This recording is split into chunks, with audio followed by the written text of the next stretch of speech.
एक दिन की बात है। भगवान गौतम बुद्ध भ्रमण पर निकले। घूमते घूमते दोपहर हो गई थी। वे थक गए थे। पास ही में एक आम का बाग था। वे वहां चले गए। बाग में लगे पेड़ आमों से लदे हुए थे। कई आम नीचे गिरे हुए थे।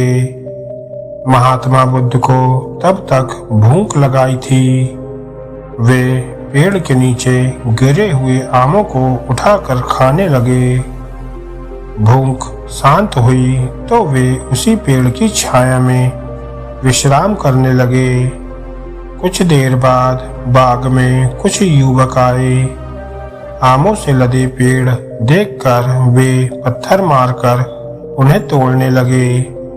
वे इस बात से अनजान थे कि उसी पेड़ के दूसरी ओर भगवान बुद्ध विश्राम कर रहे थे। एक युवक ने एक आम को निशाना साधकर पत्थर फेंका, किंतु उसका निशाना चूक गया और वह पेड़ के दूसरी ओर आराम कर रहे भगवान बुद्ध के सिर पर जा लगा। बुद्ध के सिर से खून की धारा बह निकली।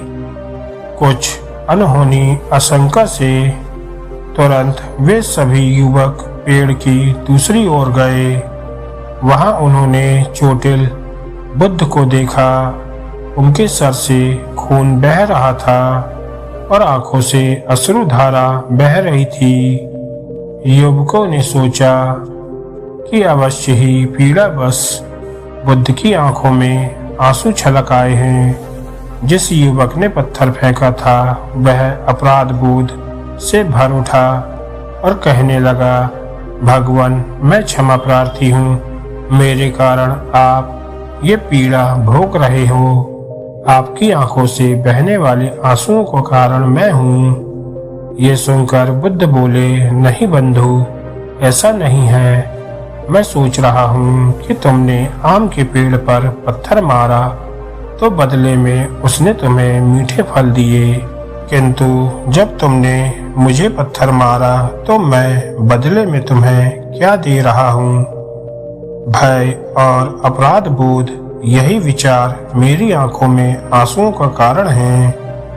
दोस्तों, भगवान बुद्ध इस कहानी के माध्यम से हमें ये सीख देते हैं कि हमें भी उस आम के पेड़ की तरह होना चाहिए, परोपकार की भावना से ओतप्रोत और सदा दूसरों के भले के बारे में सोचने वाला।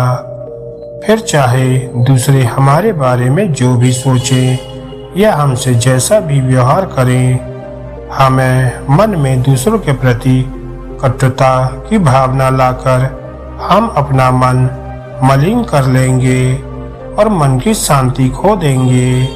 इसलिए सदा दूसरों का भला सोचें, भला करें। भलाई कभी व्यर्थ नहीं जाती। आज नहीं तो कल किसी न किसी रूप में उसका फल हमें अवश्य मिलता है।